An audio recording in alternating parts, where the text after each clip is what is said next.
Greetings, ladies and gentlemen. Today is June 8th, and is it already too early to write off some teams? And Skubal could be back soon. Let's talk about it.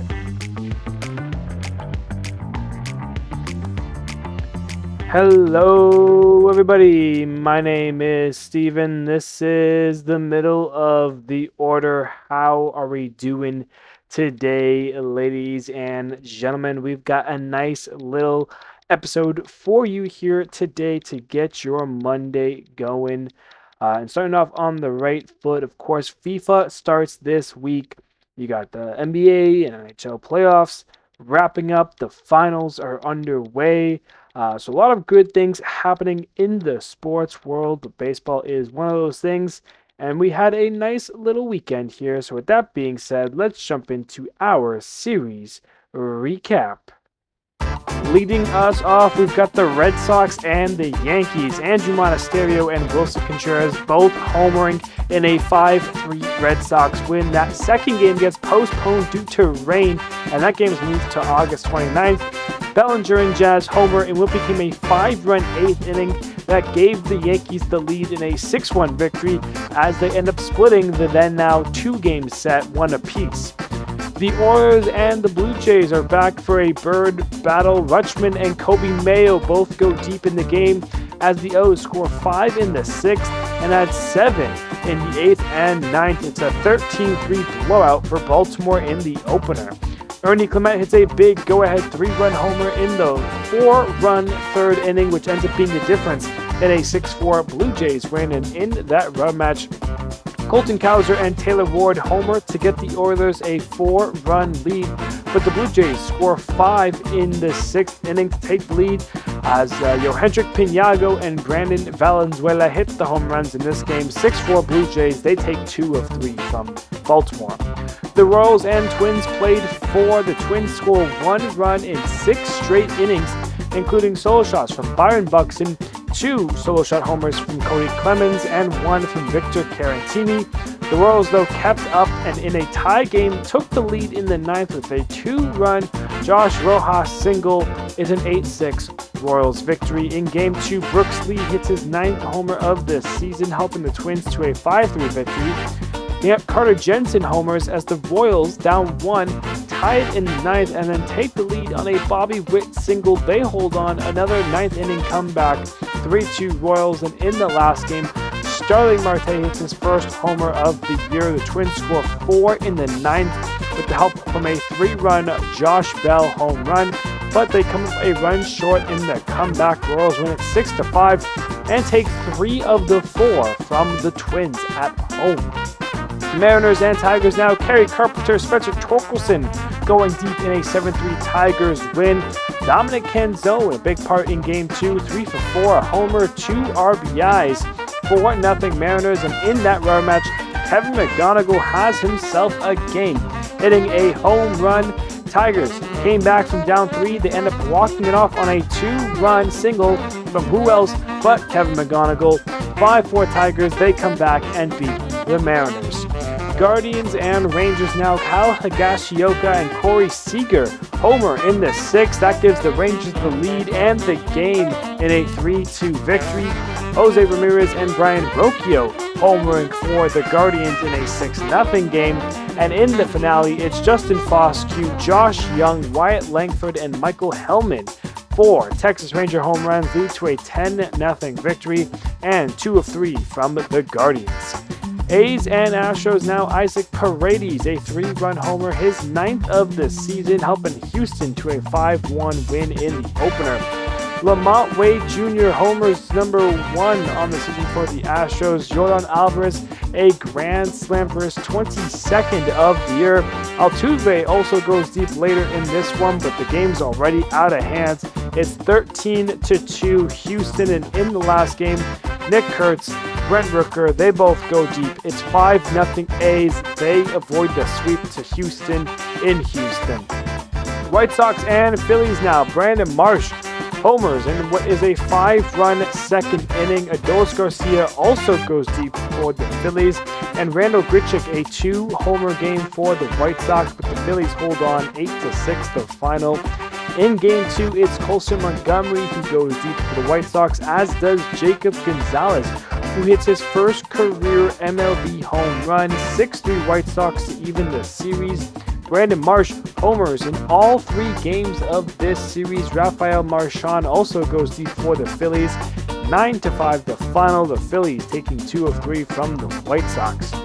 Rays and Marlins now in the Battle of Florida. Cedric Mullins hits his 5th home run of the year, while Drew Rasmussen gives up 1 hit while striking out 9 through 7. 6-0 Rays the final in that one. Javier Sanoa, he homers, and the Marlins went on for 4 unanswered, leading them to a 4-3 victory. And they had another 4-run unanswered game in the final here. This time they were down 1-0 before they went on that 4-run lead and unanswered that. 4-1 Miami the final. They take 2 of 3 from the Rays. Pirates and Braves now. Mauricio Dubon hits a game-tying homer in the 3rd, then a go-ahead double in the 5th. He's a big part of the 6-3 Braves win. Dominic Smith gets some insurance as a 1-run lead becomes a 3-run lead. With his 2-run shot, the Braves hold on for another 6-3 victory. And in the last game, Michael Harris gets the big hit, a go-ahead bases clearing double, scoring 3 and taking the Braves from down 2-0 to the lead 3-2. They sweep the Pirates in this series. Reds and Cardinals now. The Cardinals scored 10 unanswered, including a 6-run 7th. Alec Burleson homers in this game as well. 10-3 Cardinals the final. Jordan Walker homers to make it a 1-run game in the 2nd game. Lars Nootbaar hits his first home run of the season. A go-ahead 2-run shot in the 8th is the difference as he steals one for the Cardinals. 6-5 the final. And in the last game, Matt McClain, a 2-homer game, 3 in this series for him. But Brian Torres goes deep for the Cardinals to help them finish off the sweep. 5-3 the final, as Cardinals get all 3 against the Reds. Giants and Cubs. Game 1, oh boy, a 6-run inning, a 7-run inning, 7 total home runs, including 2 from Matt Chapman, one of which a grand slam, 2 from Willy Adames, 2 from Casey Schmidt, and the first career MLB home run for Jonah Cox. It is all San Francisco, 18-3 in that one. Game 2, hello PCA, it's your day. He homers to tie it in the 6th. He homers again to tie it in the 9th. That brings us to extras. And Michael Busch is the hero with the walk-off single. But the 2 PCA homers are the reason they got into extras. 3-2 Cubs, the final in that one. In the 3rd game, the Giants get the last laugh, however, in extras this time. Matt Chapman, the RBI single. The Giants hold the Cubs. They win it 2-1 in 10 and get the series win. Brewers and Rockies. The Rockies tie it in the 9th with 2 runs, but it just delays the loss as the Brewers score 4 in the 10th. They hold the Rockies to just 2. 9-7 Milwaukee. They take the opener. Bryce Terang hits 2 homers in Game 2, and he is joined by David Hamilton, William Contreras, and Jake Bowers, who all go deep. 7-1 Milwaukee the final. And in the last game, Gary Sanchez, he homers in what is a 7-run inning for the Brewers. A 7-run 6th makes it 12-4 the final. The Brewers take all 3 from the Rockies and sweep them. Nationals and D-backs now. Luis Garcia Jr., a 2-homer day, including a grand slam. James Wood goes deep. Dalen Lyle goes deep. CJ Abrams as well. It's 14-1 as the Nats blow out the D-backs. In Game 2, Curtis Mead, Dylan Cruz, they both go deep. It's 6-1 the final. But Diamondbacks will take the last game. Corbin Carroll and Gabriel Moreno going deep. 5-1 Arizona. They avoid the sweep to Washington. Mets and Padres now. Jared Young, Luis Torrens both go deep. It's 5-0 to New York. Freddie Freeman's first homer of the season comes at the best possible time for one. It's a big go-ahead 2-run homer in the 7th. Ends up being the difference in a 3-2 Padres win. And in the last game, it's Marcus Simeon, it's Carson Bench, it's MJ Melendez, who all go deep for the Mets. They win it 7-3, and the Padres still have not won a series since May 8th to 10th. It's been a while, San Diego. Last but not least, the LA battle of the Angels and the Dodgers. Only one run in the opener, but it comes when it's needed the most. Freddie Freeman, a walk-off homer in the ninth, the only run of the game. 1-0 Dodgers, the final. They go on to score 9 runs in the first inning alone in Game 2. Andy Pages, Shohei Ohtani homering in that inning. 9-2 Dodgers, the final, and in the last game, the Angels kind of returned the favor. They skipped 6 runs in the 7th. Joe Adell and Zach Neto homer. In the end, it ends up being 13-5 for the Angels. They avoid the sweep to the Dodgers, and that's your series recap. All right, now let's get to the game of the weekend. We're going to Detroit for the Mariners and Tigers. Game 3 on Sunday starts in the top of the third. Cole Young gets an RBI single, and the Mariners are on the board. Bottom 4, the Tigers are showing a little girl in her Kevin McGonagall goggles, as they were being called, patent pending here, and he ends up going deep as they are talking about it. Cool moment. 4th homer on the season for the rookie, and it ties the game up at 1. Top 6, the Mariners take the lead once again. Josh Naylor, the RBI double, makes it 7-1. Sorry, what? 2-1. Ends up being the bases loaded. Colt Emerson gets hit by a pitch that scores a run, but the Tigers get out of it with limited damage there. They're down 2. Top 7, Randy Arozarena picks up the RBI single, making it 4-1 Seattle as they are in the driver's seat. Bottom of the 7th, though, with 2 runners on, Wencel Perez hits his first triple of the season. That scores the 2 runs, and from down 3, they're now down 1, but they're running out of time as we go into the bottom of the 9th. And it's Kevin McGonagall. Once again, the McGonagalls are out for the little girl. And with 2 runners on, he rips a single to right field. It's his first career walk-off as the 2 runs come in to score. The Tigers come back to steal one, 5-4, the final in that one. A needed series win for Detroit here, as they are going to be the first thing that we discuss here in part of our baseball news. Over the weekend here, Tarik Skubal was on the mound in a rehab assignment for Detroit. That's right, he is back sooner than expected. Went 5 innings, 2 hits, no runs, no walks, and 6 Ks. Yeah, there was no timetable when he went out. The reason was that loose body surgery, which with Edwin Diaz and the Dodgers, they said it would be about 3 months, and that is kind of what I thought was going to be the case for Skubal, or at least a similar-ish timetable. I didn't expect him to come back before the All-Star break, but this is a big deal for the Tigers that if, he could be lining up to come back next weekend almost. He got the start yesterday on the Sunday, and now, if he gets... if he's good to go, I mean, he might come out on Friday, and pitch, or Saturday. Like, who knows what the plan is there for the Tigers. Obviously, you do want to kind of ease him back into things a little bit. Not that he missed major time here, but still, I mean, you're coming back, you're a 2-time back-to-back Cy Young Award winner guy here. And the Tigers are in a really tricky position here because, again, they're only 5.5 back of a wild card, 9.5 back of a division. They've had a really poor start, but they're tied with the Royals. They're in a similar position as the New York Mets are in. So it's interesting, to say the least, if you're a Tigers fan, because obviously Skubal, he's a big piece in what could be winning a lot of games for them. And, the difference between missing the playoffs and making the playoffs could be a Tarik Skubal. But however, when you get to that All-Star break, you got to start wondering, would the Tigers look to trade Tarik Skubal depending on where they are? So right now, this month, basically, because this, a month from now, we're basically going to be entering the All-Star break.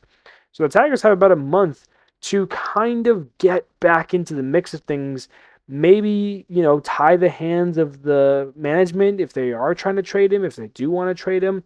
It's very, very interesting here what the Tigers could do. But for now, they got to win games without Skubal, healthy and on the team. But when he's there, they got to take advantage of it and get to work to win those games.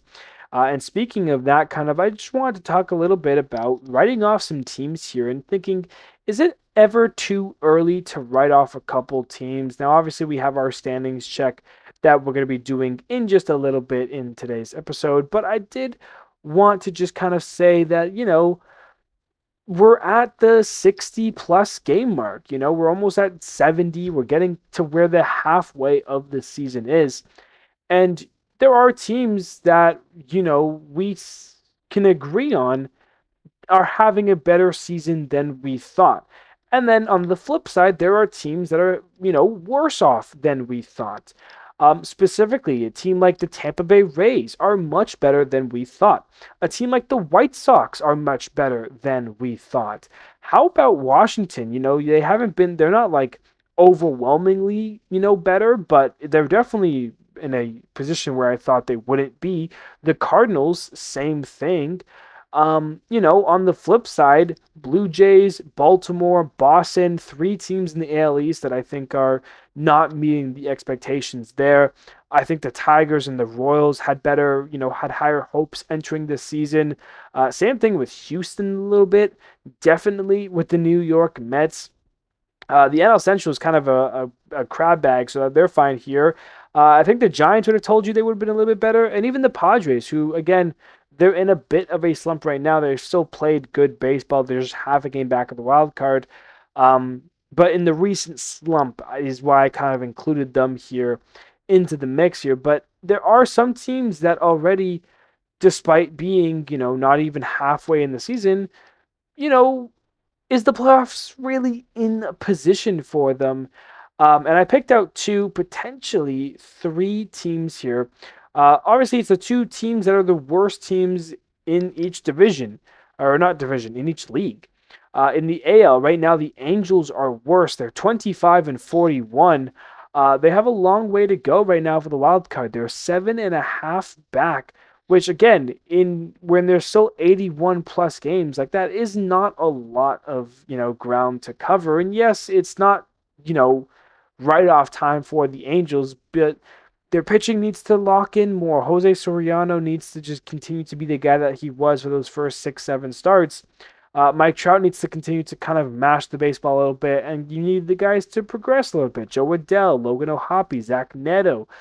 You need the guys to do it, but right now the Angels are one of those teams that it already seems like it is an uphill battle, because yeah, that 7.5 game difference is not a lot, but when you think about it, they have to pass, what is it, like 9 different teams who all going to be trying to win those games and get those games. So that 7.5 might stay 7.5 forever and ever and ever. And just because the Angels, are playing good baseball, but they might not be able to sneak back into a top 6 here in the wild card. So who knows there?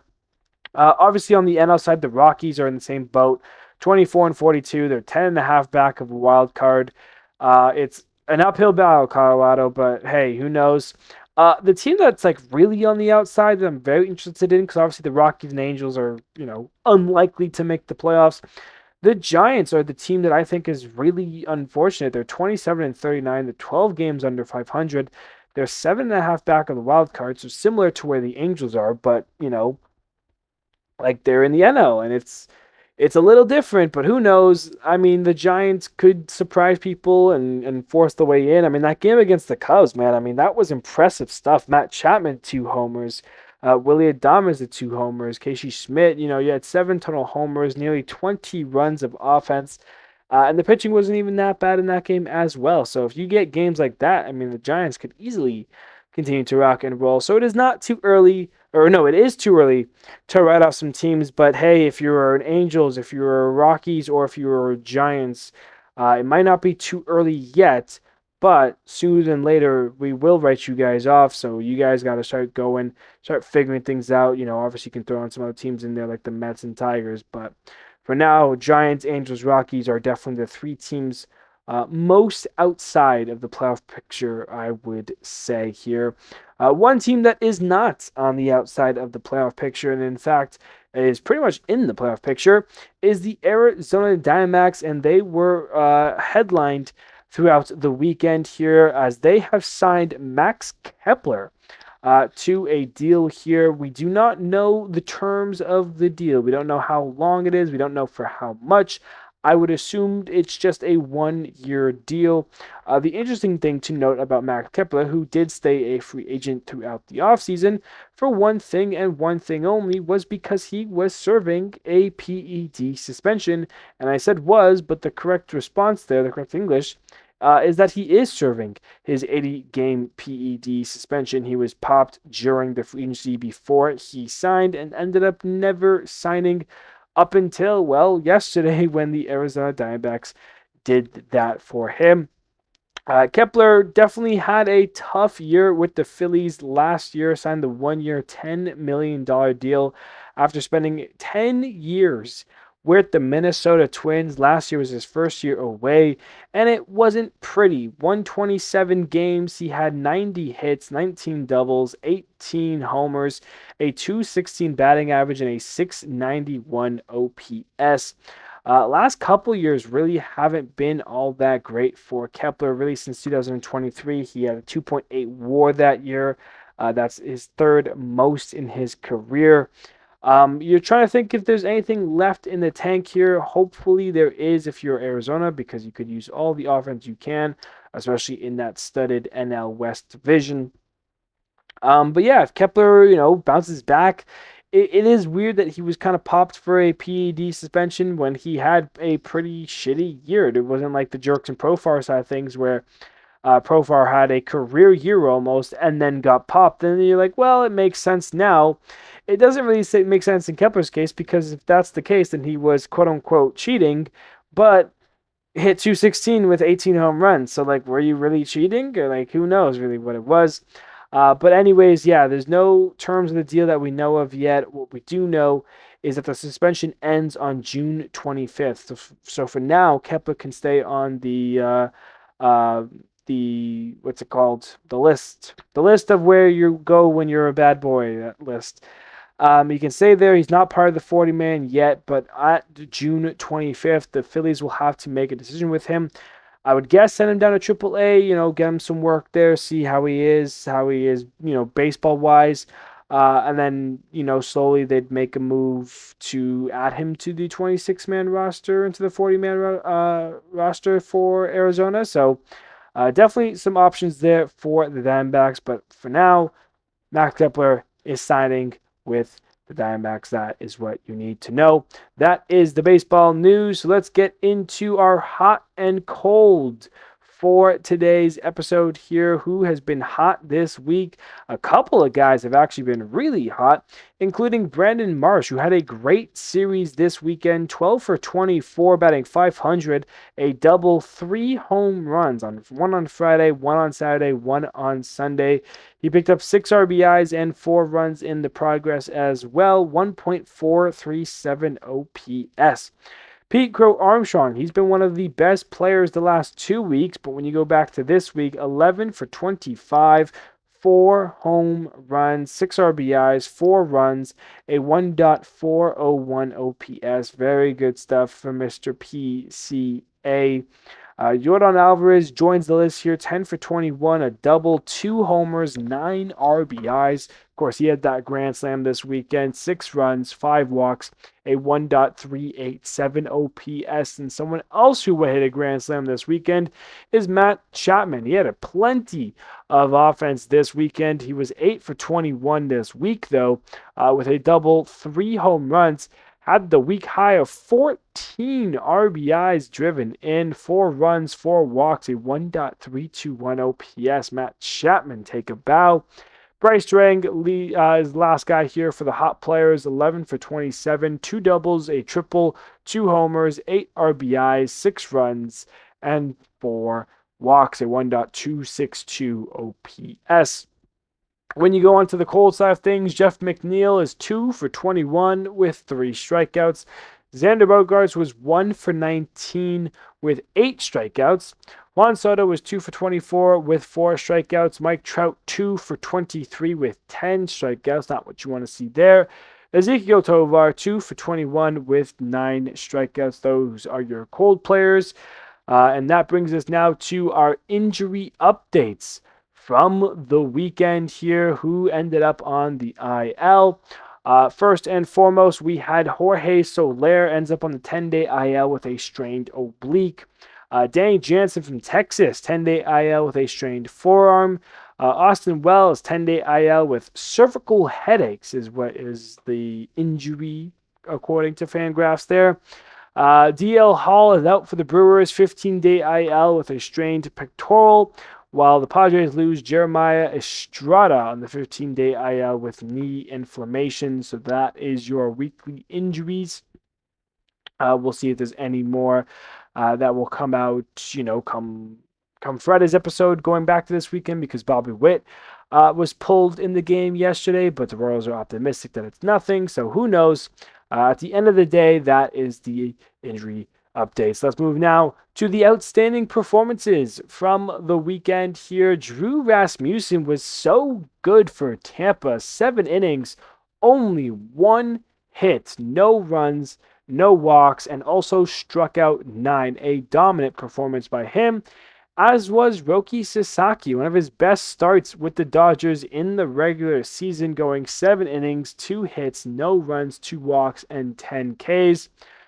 He was dueling Reed Detmers, who comes in at 6 innings, 2 hits, no runs, 2 walks, and 6 Ks. Of course, that was the game that Freeman hits the walk-off. Bryce Miller, one of his best starts of the season, 6 innings, only 1 hit, no runs, 2 walks, and 9 Ks. You had Tanner Bybee go 8 scoreless, 3 hits, no runs, 2 walks, and 3 Ks. Jacob Mizrowski continues his dominant season, 7 innings, 4 hits, no runs, 3 walks, and 8 Ks. Yoshinobu Yamamoto was dominant as well, going 8 innings, 2 hits, 1 run, no walks, and 4 Ks. Ranger Suarez goes 6 1/3, 6 hits, a run, no walks, 6 Ks. Noah Cameron continues to be a breakout stud for Kansas City, 6 innings, 3 hits, no runs, no walks, 7 Ks. Jacob deGrom goes 6 innings, 3 hits, no runs, 2 walks, and 6 Ks. Sandy Alcantara, I don't know why I kept saying that. Alcantara, how do I say it? 7 innings, 5 hits, 1 run, 1 walk, and 7 Ks for Alcantara. And then Michael Soroka rounds us off at 7 innings, 3 hits, 1 run, 2 walks, and 6 Ks. That is your outstanding performances, which now brings us to our standings check. How are we doing? Let's find out. The AL East has Tampa still leading the way. The best team in the AL is 37-25. The Yankees are 38-26, so they are technically tied for first in the AL East, but the Rays have 2 extra games to play. Blue Jays are 7 games back at 32-34, still chasing 500, as is Baltimore at 31-35, and the Red Sox are 27-36. They're 10.5 back of the Yankees and Rays. In the AL Central, the Guardians still lead the way at 37-30, but shout out to those those Chicago White Sox is what I meant to say, 34-31. It's been a very impressive year, and they're only 2 games back, not only for that division right now, but they also have a wild card right now, so White Sox keep it up. Twins are in third at 30-37, while the Tigers and Royals are tied for last, both 27-39, 9.5 back of the division for Cleveland, 5.5 back for the wild card, so some work to be done if you are a Tigers or Royals fan. In the AL West, the Mariners continue to kind of lock it up just a little bit, 34-32 after falling twice to the Tigers. The Rangers on a nice little heater. They are 32-33, 1 game under 500, a game and a half back of the Mariners. The A's are 2.5 back of the Mariners. They're 31-34. The Astros are 4.5 back at 30-37.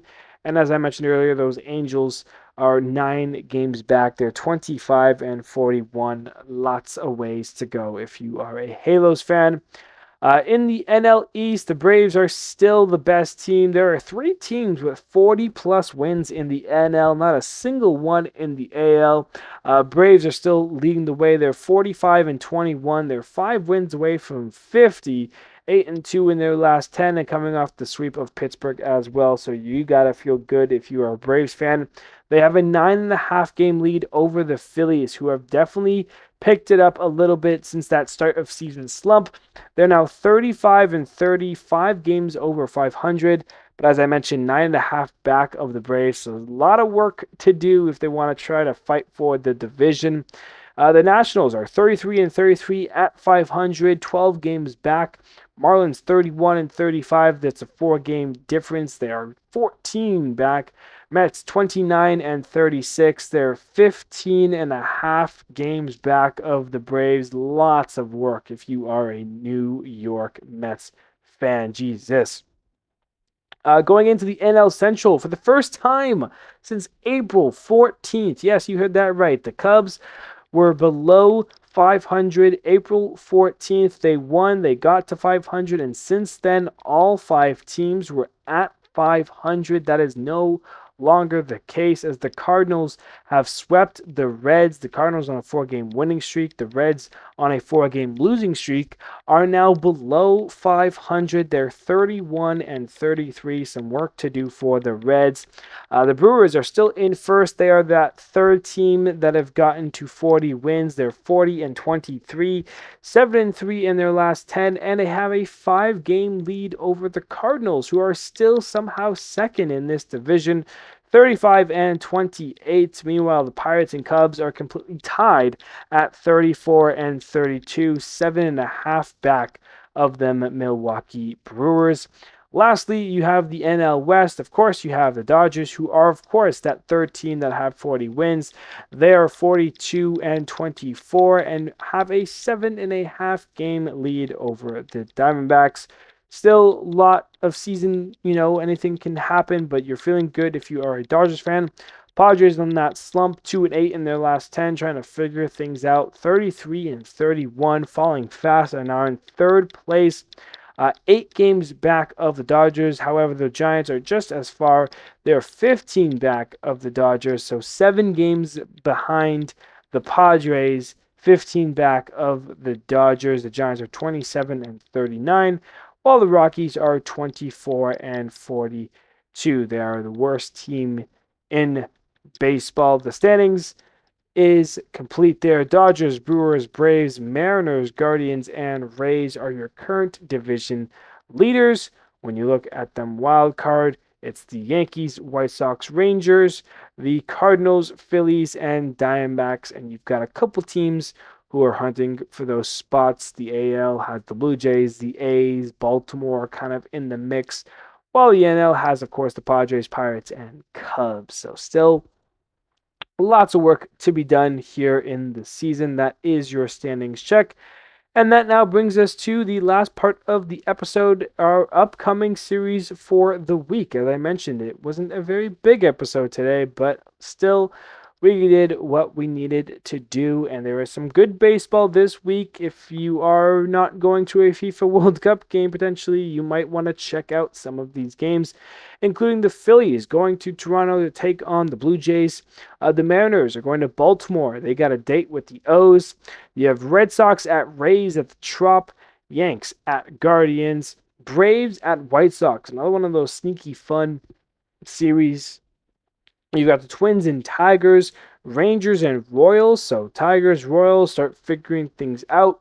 You got the Brewers at the A's, Astros at the Angels. Astros need that sweep. You got the D-backs at the Marlins, Cardinals at Mets, Dodgers at Padres, Did I say Dodgers at Padres? Dodgers at Pirates, Cubs at Rockies, Reds at Padres, and Nationals at Giants. I know there's a little bit crazy, a little bit hectic. Stanley Cup playoffs, NBA playoffs, FIFA World Cup. I'm all over the place, as are most of you. So as I mentioned, Cardinals at Mets, Dodgers at Pirates, Cubs at Rockies, Reds at Padres, Nationals at Giants. Those are the other 5 series that are going with us here. The 15 games that we have this week. And that, ladies and gentlemen, is our episode for you here today. As I mentioned, a little bit shorter, a little bit easier to go over all of the baseball news. Wasn't anything too crazy. And of course, by the time you listen to this episode, there might be something that is a little bit more crazy that we talked about on our episode on Friday. But for now, thank you everybody so much. And I will see you on Friday.